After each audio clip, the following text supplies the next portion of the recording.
तो hello everyone, क्या हालचाल। Welcome to the channel. अभी नोस्फेरातु देख करके ख़त्म की है और इसको देखने के बाद तुरंत ये रिव्यू बनाने बैठा हूँ तुम्हारे लिए कि तुम्हें ये मूवी देखनी चाहिए या नहीं।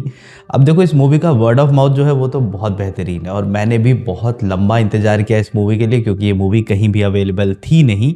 बट अब जब मैंने इस मूवी को देख लिया है तो मेरे फर्स्ट थॉट्स क्या हैं और मूवी कैसी रही थ्रू आउट, इसी बारे में इस वीडियो में बात करेंगे, तो वीडियो के लास्ट तक बने रहना। तो मूवी की कहानी में हमको देखने को मिलता है काउंट ऑरलॉक, या फिर कह सकते हो कि नोस्फेरातु, जो कि ओजी वैम्पायर है, और उसका कनेक्शन जो होता है वो एक लड़की के साथ में होता है जिसकी जब शादी हो जाती है तो वो जाग जाता है उसको पाने के लिए। उसको दोबारा पाने के लिए वो कुछ भी कर सकता है और उस काम में हेल्प करता है उसका एक हेंचमैन जो कि जर्मनी में रहा करता है। अब रियल एस्टेट की डील वगैरह के चक्कर में उस लड़की का जो हस्बैंड है उसको जाना पड़ता है काउंट के कैसल में, और उसके बाद कहानी किस तरीके से टर्न लेती है और फिर भाई किस तरीके से इस मूवी की हैप्पी एंडिंग हो भी पाती है या नहीं, इसी बारे में सारी मूवी है। तो देखो, कहानी तो मैं तुम्हारे लिए बिल्कुल भी स्पॉइल करने वाला नहीं हूँ। ऑब्वियसली मैंने जितना तुमको बताया उसे तुम्हें कुछ खास समझ में नहीं आया होगा, मैं चाहता भी यही हूँ, because movie it's a must watch, इसको देखने लायक है। देखो, रॉबर्ट एगर्स इसके डायरेक्टर हैं और उन्होंने बनाई है द विच, जिसको कह सकते हैं कि हॉरर के जॉनर में it was my one of the favourite. तो जाहिर सी बात है कि जब मैंने उनका नाम सुना तो ये मूवी मुझे देखनी ही थी, और इस मूवी में भी थ्रू आउट उनका जो प्रभाव है वो देखने को मिलता है। अगर तुमने विच देखी है और तुम्हें नहीं पता कि नोस्फेरातु को रॉबर्ट एगर ने डायरेक्ट किया है, तो भी तुम उनका जो सिग्नेचर स्टाइल है वो इस मूवी में फील करने लगोगे। मूवी की अगर कास्ट की बात करूं, भाई लंबी चौड़ी कास्ट है। इसके मेन लीड में है लिली रोज डेप, जो कि जॉनी डेप की बेटी है, और बहुत बेहतरीन एक्टिंग की है इस बंदी ने इस मूवी में। स्पेशली जो पोजेशन वाले सीन है ना, उन सीन्स में वो बहुत कन्विंसिंग लगती है। साथ में एक सीन ऐसा आता है जिसमें वो और उनका हस्बैंड, वो दोनों आपस में बहस कर रहे होते हैं किसी चीज़ को लेकर के। क्या चीज़ थी मैं नहीं बता रहा, बट वहाँ पे उनके एक्सप्रेशंस टॉप नॉच है भाई। मतलब आई वॉज रियली इम्प्रेस्ड। और जैसे ही मूवी ख़त्म हुई मैं उनका नाम सर्च करने पहुंचा, और फिर जब मैंने उनका नाम पढ़ा लिली रोज डेप, तो मुझे पता ओके ये जॉनी डेप की बेटी है। तो एक्टिंग भाई खून में दौड़ती है। बाकी अगर स्टार कास्ट की बात करूं तो निकोलस हॉल्ट है, बिल स्कार्सगार्ड है, विलियम डफो है, और साथ में है एरॉन टेलर जोहानसन। और लगभग हर किसी ने अपना रोल जो है वो बहुत बेहतरीन तरीके से प्ले किया हुआ है, स्पेशली निकोलस हॉल्ट ने। अगर लिली रोज डेप को छोड़ते तो फिर पूरी मूवी जो है वो इन्हीं के कंधे पर आती है, तो उन्होंने अपना रोल बहुत बढ़िया तरीके से प्ले किया है। लेकिन इस मूवी की कहानी या फिर इस मूवी का एक्टिंग परफॉर्मेंस ये मूवी की यूएसपी नहीं है। मूवी की यूएसपी है इसकी सिनेमेटोग्राफी। भाई साहब टॉप नॉच। मतलब मैं ये कह सकता हूँ कि बहुत लंबे टाइम के बाद मैंने कोई ऐसी मूवी देखी जिसकी सिनेमेटोग्राफी जो थी ना वो एकदम स्ट्राइकिंग थी, विजुअली बहुत बेहतरीन। मूवी में अटेंशन टू डिटेल का बहुत ध्यान दिया गया है, पीरियड कॉस्ट्यूम टॉप नॉच है। एक और चीज़ है कि जो रात वाले सीन है ना, they are nearly muted to grey, तो ऐसा फील होने लगता है कि वो लगभग ब्लैक एंड वाइट है।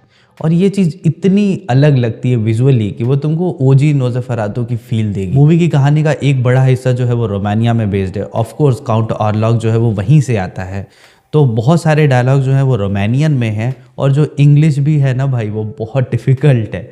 मतलब इसके साथ में मुझको अपना फ़ोन रेडी रखना पड़ा है, बिकॉज मुझको बहुत सारे वर्ड जो नहीं समझ में आ रहे थे एंशिएंट इंग्लिश, पुरानी इंग्लिश के, वो मैं साथ साथ में सर्च करता चल रहा था ताकि कोई भी चीज़ मिस ना हो जाए। मूवी में कुछ चीज़ें ऐसी हैं स्टोरी में जाती है जिस पे तुम अगर बहुत ज़्यादा ध्यान नहीं रखोगे तो मिस हो जाएगी, क्योंकि उनका एक्सप्लेनेशन जो है वो या तो ना के बराबर किया गया है और या बिल्कुल भी नहीं। मूवी को अगर स्टोरी वाइज इवेलुएट करना हो तो मैं ये कहूँगा कि मूवी का जो फर्स्ट हाफ था वो बहुत बेहतरीन था।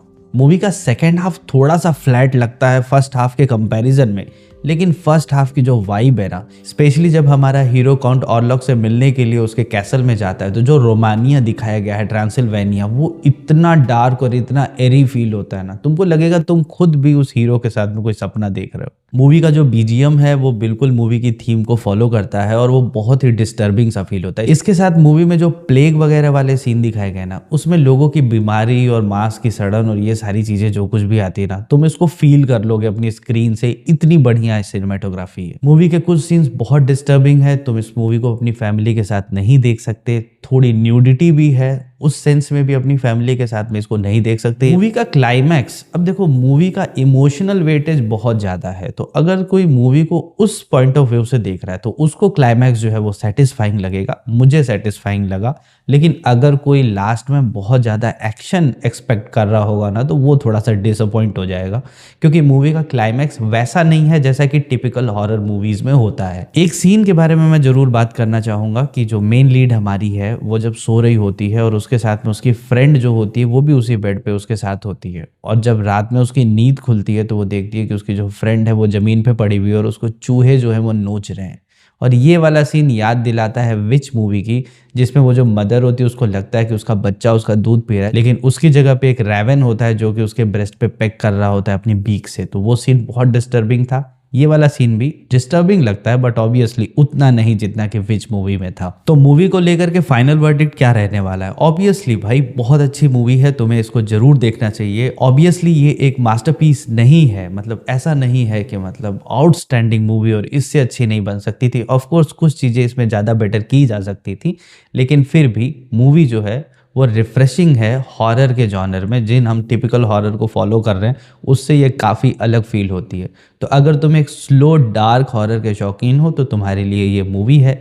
मेरे हिसाब से इस मूवी को 5 में से 3.75 स्टार्स, 4 नहीं दे सकता था, ज़्यादा हो जाते, और 3.5 नहीं दे सकता, कम हो जाते। तो इस रिव्यू में फिलहाल यहीं तक। वीडियो को यहाँ तक देखने के लिए thank you so much. Channel को सब्सक्राइब करना। मिलते हैं अगली वीडियो में। Bye bye.